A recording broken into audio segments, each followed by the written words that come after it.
Bonjour et bienvenue sur la chaîne Au cœur des nombres. Je m'appelle Claire Monin et je vous fais cette vidéo pour vous parler du karma.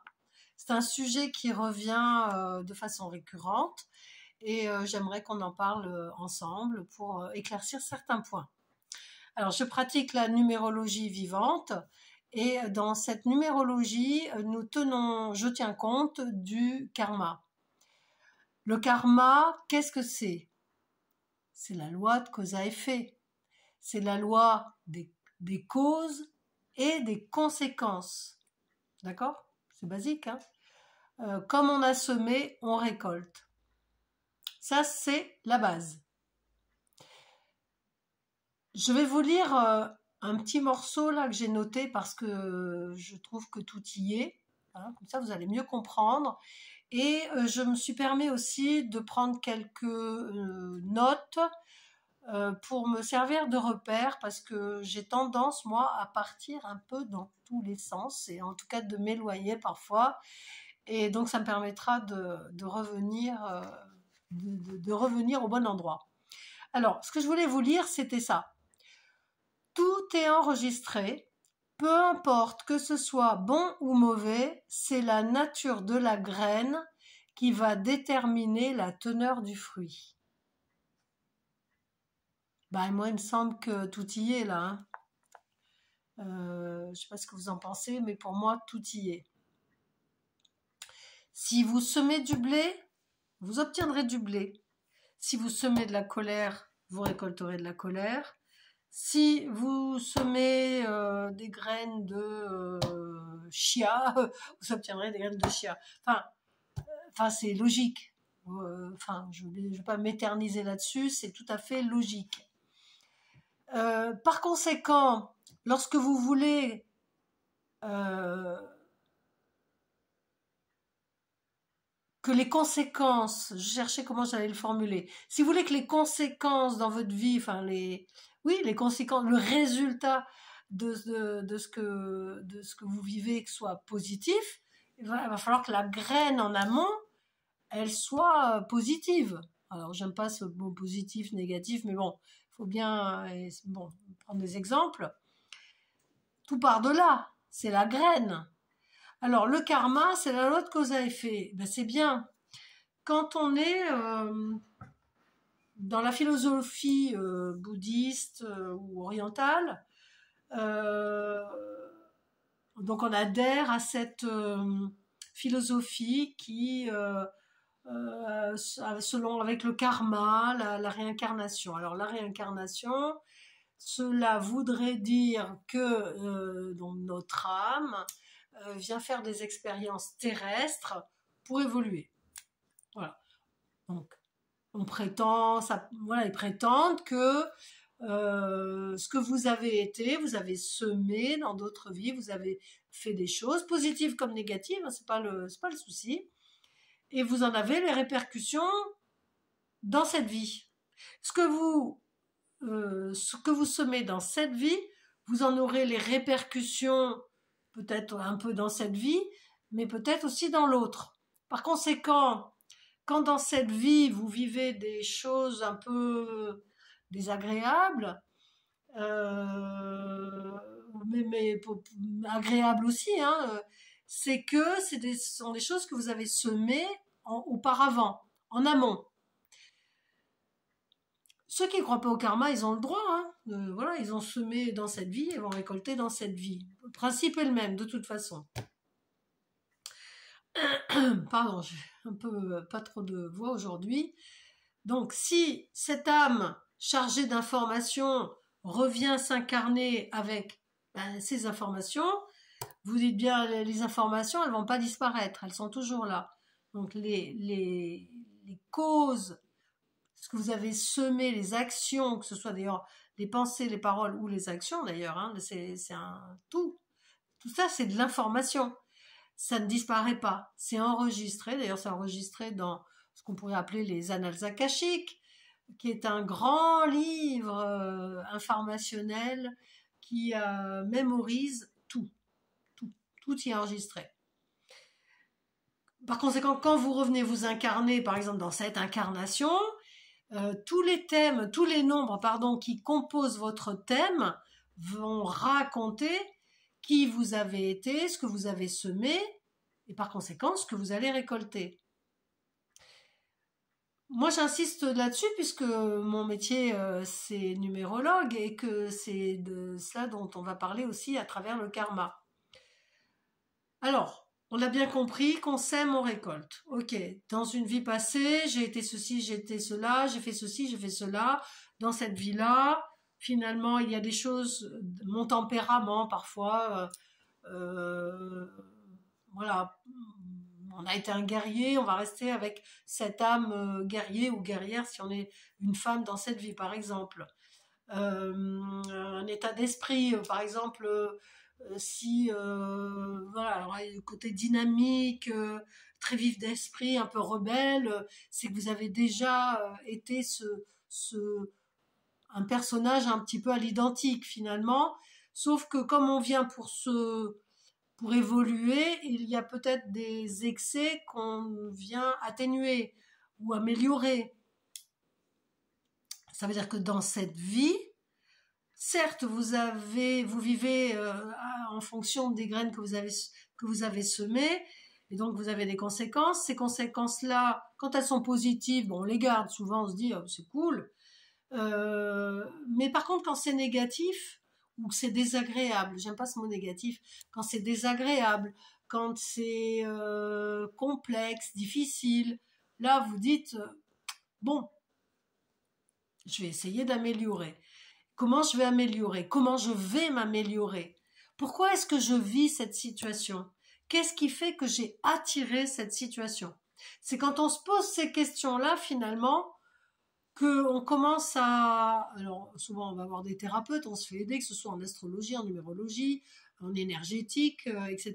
Il y a plein de méthodes pour aller chercher ces informations-là. La médiumnité, etc. Donc si je prends conscience que ce que j'ai semé dans la dernière vie ou les autres euh, a des répercussions négatives, je me dis bon, alors maintenant comment je vais faire? Parce que le karma c'est pas qu'une fatalité, c'est pas de ma faute, j'y peux rien. Si vous avez une part de responsabilité dans ce que vous vivez. Donc c'est pas vous savez souvent par exemple quand on a des conflits, on vit un conflit avec quelqu'un, on se dit ouais, mais c'est lui là, c'est lui qui me fait ci, c'est lui qui me fait ça. Alors oui, ça c'est ce que vous voyez ici et maintenant, mais peut-être que ce personnage-là, vous l'avez déjà rencontré dans une autre vie, que vous lui avez causé du tort, que vous l'avez soumis, peut-être que vous lui avez fait mal physiquement, j'en sais rien. En tout cas, vos mémoires, les mémoires respectives, sont bien présentes et se révèlent peut-être à un moment donné opportun où il est temps de régler ce karma que vous avez ensemble. Voilà, vous avez semé des graines ensemble, vous allez vous retrouver pour faire en sorte de qu'est-ce qu'on va faire de ça maintenant, dans cette vie-là, qu'est-ce qu'on fait de tout ça. Alors, soit le conflit il reste ouvert, et auquel cas, si vous, comment je dirais, si vous nourrissez par exemple le œil pour œil, dent pour dent, ça veut dire que ce que l'autre vous fait, vous vous mettez à la même hauteur que lui. Donc, finalement, vous n'êtes pas mieux que lui, vous faites la même chose, et puis ça va continuer, ça va nourrir cette roue infernale, et ça va recommencer, etc., etc. Donc on va monter crescendo, et ça va rien régler du tout. Quand on veut régler un karma, ça va vous demander de se dire, voilà, bon ben là j'aimerais que ça s'arrête. Mais s'il n'y en a aucun des deux qui fait un premier pas et intelligent et qui dit bon moi j'arrête, quelle que soit la méthode employée en fait, c'est à un moment donné je dis stop. Donc soit je mets de la distance, c'est-à-dire je m'éloigne de cette personne, alors je vais éternuer, et ben voilà, je viens de nettoyer quelque chose. Soit donc vous prenez de la distance, soit vous affrontez le personnage et vous dites écoutez, écoute, voilà, on va s'arrêter là. t'as gagné, ça te fait plaisir, t'as gagné, vas-y, voilà. Enfin, je sais pas, ça peut être autre chose, hein, mais et c'est de renoncer, de tourner les talons, peut-être, je ne sais pas. En tout cas, la façon dont on va agir va soit réenclencher un karma, enfin, ou nourrir un karma plutôt, ou au contraire l'arrêter. Mais c'est pas parce que l'autre ne participe pas à votre résolution, vous, si vous êtes en paix avec vous-même, et que vraiment être en paix, ça veut dire qu'il n'y a que vous êtes totalement neutre. Quand on parle de cette personne, il n'y a pas de ressentiment, il n'y a pas de colère, c'est la neutralité totale et véritable. Tant qu'il subsiste quelque chose, c'est que c'est pas fini. Il faut vraiment qu'il n'y ait plus rien. Et là, on sait que c'est ok. Voilà. Et peut-être vous serez testé hein, à un moment donné, un petit tour de rebelote pour voir si vous avez bien compris et que vous êtes bien réellement dans la neutralité. Si l'autre, lui, il a envie de continuer la guerre, c'est sa guerre. Mais vous, vous êtes sorti de ce truc-là. Vous êtes sorti, vous avez cassé ce karma que vous aviez ensemble. Alors peut-être que vous vous retrouverez dans une autre vie, mais peut-être que justement, il aura un rôle peut-être plus... il sera obligé peut-être, lui, de son côté, comment je dirais, pas de subir, j'aime pas, c'est pas ça, mais d'avoir un rôle inversé où c'est lui-même avec quelqu'un d'autre, il va subir quelque chose de désagréable. Ça ne nous appartient plus après, ça ne nous regarde pas. C'est l'autre. Donc vous faites pour vous, pas pour l'autre. Euh, Qu'est-ce que je voulais dire? La prédestination, en fait, c'est pour ça que vous savez, quand on a un thème numérologique, il y a des choses écrites, il y a une forme de prédestination. Cette prédestination, je trouve pas, c'est pas une fatalité, c'est juste que ce que vous avez semé, hein, vous allez être prédestiné à vivre les conséquences. Donc, quelque part, est-ce qu'on a le choix ou pas le choix? Non, on n'a pas trop le choix finalement, mais c'est pas une fatalité. Ça veut dire que la façon dont on va agir va permettre de résoudre des karmas ou non, ou au contraire de réenclencher. Alors, il faut savoir aussi que tout est enregistré. Tout est enregistré donc, dans ces annales akashiques, cette bibliothèque informationnelle, et que ces informations, elles sont, on va dire, allez, on va mettre des tiroirs. Votre corps, mais ça va être le sujet des mémoires, donc je vais pas trop rentrer là-dedans, mais c'est pareil, nos cellules aussi enregistrent, hein, mais là, voilà, on est aussi sur du transgénérationnel, autant que... Enfin, bon, écoutez, je ne veux pas rentrer là-dedans, mais euh, cette espèce de banque informationnelle, à un moment donné, dans notre expérience de vie, lorsqu'on a besoin, par exemple, de faire l'expérience justement sur l'autorité et le pouvoir. Imaginons, dans notre vie, on a été despote, donc on revient avec une problématique par rapport à l'autorité, par rapport au pouvoir, et on va se retrouver peut-être face à quelqu'un qui est despote. Donc vous avez été despote et vous vous retrouvez face à un despote. Et souvent, moi je me souviens, j'ai vu pas mal de gens comme ça, de dire, voilà, vous avez été ça et c'est pour ça que vous avez cette personne-là aujourd'hui en face de vous. En même temps, ça vous montre qui vous avez été, c'est cet effet miroir. Et la personne, elle me dit, ah mais non, mais j'ai pas pu être ça, c'est pas possible. Ah bon, ben d'accord, si vous voulez, hein. Vous ne l'avez pas été, vous êtes là au hasard, comme ça vous tombe dessus, ce personnage-là, ça vous tombe dessus comme ça. Bah non, non, enfin, vous avez le droit de croire à ça, hein, mais en tout cas, c'est qu'il y a quelque chose à y faire. Il y a rien de ce que vous vivez dans votre vie qui n'a de sens. Rien. C'est pas compliqué, rien. Le hasard, zéro. Vraiment zéro, zéro, zéro. D'accord? Les synchronicités, alors souvent, les synchronicités, c'est plutôt en général positif. c'est ce qu'on appelle la chance, c'est ce qu'on appelle le hasard plutôt. Et ce hasard-là, c'est pareil, ça n'existe pas. C'est ce que vous avez attiré à vous. Par conséquent, je vais revenir sur le karma, je sème, je récolte. Si je décide dans cette vie de semer des belles graines d'amour et de lumière, je vais semer des belles graines d'amour et de lumière et donc je vais récolter de l'amour et de la lumière. Ça, c'est bien. Mais les autres graines que j'ai semées avant, elles sont toujours là. Elles vont à un moment donné s'exprimer dans ma vie. Alors après, en numérologie, on peut établir effectivement un peu le temps, enfin, plus ou moins ce qu'on va vivre. Ça, c'est les années personnelles. Cette année, on va faire l'expérience de, etc. Donc, ça peut être en rapport avec des mémoires, du karma notamment, voilà, et qui s'exprime là dans cette année. Mais ces petites graines, comment je vais dire, sombres, elles vont toujours être là. Même si moi je sème des petites graines de lumière, ces petites graines sombres, elles sont toujours là. Donc ça veut dire qu'à un moment donné, pouf, il y a une petite graine qui produit une fleur et cette fleur, ce fruit pollué, etc. À un moment donné, pouf, il vient dans ma vie. C'est qu'est-ce que je vais en faire?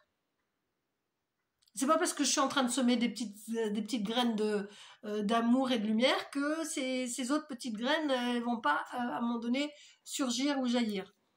Et donc, ben, chaque dossier, j'ai envie de dire, va s'exprimer dans votre vie et ça va être à vous, j'appelle ça des dossiers, hein, de comprendre ce qu'il y a à comprendre. Hein, c'est une leçon de vie. Il y a quelque chose à régler, à réguler, à remettre de l'ordre, à remettre de l'équilibre et comment je vais agir. Alors on se fait aider évidemment par des thérapeutes, etc. pour justement agir correctement et ne pas nourrir ce karma et arrêter ce karma. Voilà, ça c'est une façon de travailler. J'ai fait le œil pour œil, dent pour dent, mais il y a une autre méthode que je trouve, que j'aime bien, qui me parle bien. C'est, alors que je me trompe pas sur les mots. Quand on voit il y a une situation qu'on n'arrive pas à gérer soi-même parce qu'injuste, parce que peut-être réellement injuste, on pourrait demander à l'aide au ciel, c'est-à-dire c'est un peu comme un tribunal céleste. On pourrait lui demander son intercession, lui dire voilà, je ne sais pas, attends, comment c'était écrit?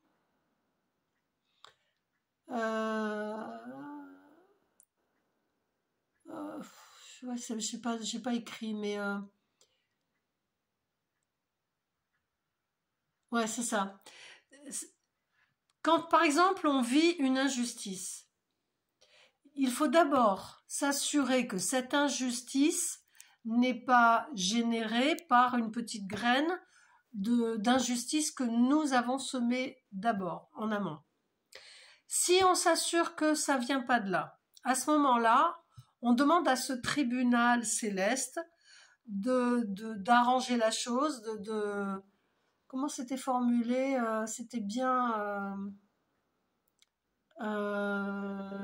comment c'était formulé? Ah zut!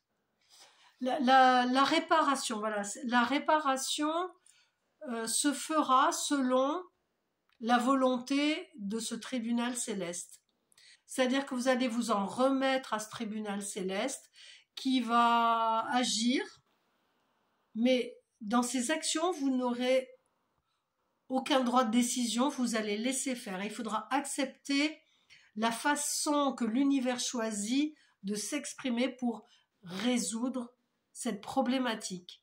C'est hyper important ça c'est cette espèce de tribunal céleste, pour moi, qui est la carte du jugement dans le tarot de Marseille. On a la justice et on a le jugement. C'est deux arcanes différents, mais en même temps, pas tellement, pas tant que ça. Donc là, on laisse faire et on fait confiance, confiance aveugle, hein, vraiment confiance totale en l'univers et sa façon de résoudre ce problème. Voilà. Qu'est-ce que je voulais dire d'autre sur le karma? Les nombres en numérologie officielle de certains karmas, il y a le 13, il y a le 14, il y a le 16 et le 19. Le 13 étant une dette karmique sur le travail, le 14 une dette karmique sur le physique ou sur le territoire, le 16 une dette karmique sur l'affectif ou sur l'esprit, et le 19 une dette karmique sur le pouvoir.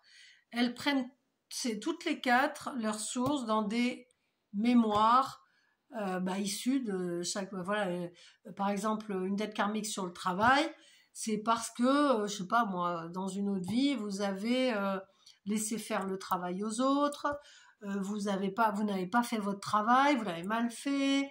Il y a plein de possibilités. L'une des plus, je trouve, les plus dures, c'est sur l'affectif. Parce que celle-là, elle peut vraiment avoir des conséquences quand même très lourdes jusqu'à la perte d'un enfant. Enfin, vous voyez, c'est quand même des secousses sismiques violentes. C'est souvent avec le 16, c'est souvent violent, souvent subi, boum, d'un coup. On s'y attend pas. Ça nous tombe dessus. C'est pas très agréable. La dette karmique 19 sur le pouvoir, c'est pas la pire. Voilà. C'est pas la pire. C'est pas la pire. Mais tout dépend du contexte culturel et social dans lequel on vit, évidemment. 14, dette karmique sur le physique ou sur le territoire.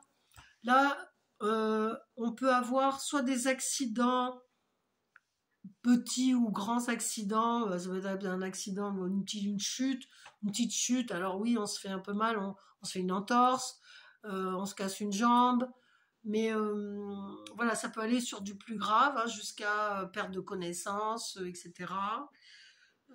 Donc voilà, chacune de ces 4 dettes karmiques, en tout cas, a des conséquences qu'elles ne vous lâcheront pas, c'est pas la peine de se cacher sous la table. Quand le karma se réveille, il se réveille, point, et là, il va falloir justement se mettre au travail. Vous ne pourrez pas passer à côté d'un karma à régler, il va s'exprimer automatiquement. Ça, voilà. Je le dis tout le temps, c'est pas la peine de vous cacher sous la table, c'est pas la peine, vous serez rattrapé. Ceux qui n'ont pas de karma ou ceux qui n'ont pas de dette karmique, parce que en fait, le 13, le 14, le 16 et le 19 sont des dettes karmiques. La dette, ça veut dire devoir. Un devoir. C'est pas un truc agréable, mais il faut quand même faire son travail et pour justement se libérer des impacts négatifs que ça a. Mais en même temps, dans ces dettes karmiques, dans ces nombres-là, il y a l'aspect positif. C'est-à-dire, il y a la problématique et il y a aussi les solutions dans le même œuvre, j'allais dire, dans le même temps. 13, c'est une dette karmique sur le 13 est une dette karmique sur le travail et ça indique qu'il faut que vous fassiez mais je vais y arriver. Il faudrait que vous fassiez un travail sur vous-même. Alors, le travail, on sait que c'est quelque chose qui peut faire mal au ventre parce que travailler sur soi, ça demande un effort, une attention, un changement profond à l'intérieur et de nouvelles actions. Des fois, changer, hein, on n'a pas très envie, ça nous coûte, ça fait mal au bide, il y a de la souffrance derrière, enfin bref, on s'accroche des fois à des choses. Bon, donc, si vous voulez, chaque dette karmique a sa partie positive aussi, heureusement, heureusement. Mais pour moi, tous les nombres que l'on a dans nos thèmes sont karmiques, issus de vies passées, de mémoire, de qui on a été, de ce qu'on a semé. Donc c'est pas que négatif, hein, c'est pas ça que je veux dire du tout. Bien au contraire, on a l'aspect positif et négatif tout le temps. Après, c'est une question de choix. C'est Est-ce que j'ai envie de nourrir la lumière ou est-ce que j'ai envie de nourrir l'ombre? Mais ça, c'est à chaque instant de votre vie, que ce soit dans vos pensées, dans vos paroles, dans vos actions. C'est-à-dire si dans votre bouche, vous avez du négatif qui sort, c'est comme si vous créiez du karma, c'est-à-dire dans cette banque de données, tout sera enregistré, à un moment donné, vous aurez des conséquences. Donc c'est important que notre parole soit impeccable, nos pensées aussi, dans la bienveillance, et nos actions raccord avec tout ce qui est avec la lumière, avec l'amour, avec la joie, toutes ces énergies qu'on appelle positives. Ça veut dire semer des graines de tout ceci et pour obtenir effectivement des conséquences de la même nature. Voilà. Ça paraît, c'est très simple, hein. En fait, à la base, c'est très simple. C'est juste quand on est confronté à une situation, on a l'émotionnel qui se met en route, et donc nos émotions, alors on se met en colère, mais et pourquoi Eh bien, parce que, donc, déjà, on se calme, on respire. Alors, souvent, il y a matière, hein, il y a matière, c'est pas le souci. Mais qu'est-ce qu'on va faire de tout ça? Et la façon, le choix qu'on va faire, évidemment, va décider de la trajectoire, enfin, de la teneur que l'on veut y mettre. Oh, c'est très clair, hein. Écoutez, je ne sais pas. Peut-être que à la suite de cette vidéo, si vous avez des questions à poser, vous pourrez les poser. J'y répondrai volontiers. Peut-être ça donnera suite à une autre vidéo à voir. Là, vous voyez, moi, je fais toujours les vidéos un peu en direct et ça m'arrive d'oublier des choses. Effectivement, bon, vous me pardonnerez mes oublis. En tout cas, on se retrouve pour une prochaine vidéo sur les mémoires, hein, ça me semble évident. Et je vous souhaite plein de belles choses en attendant. Semez des belles graines. À bientôt.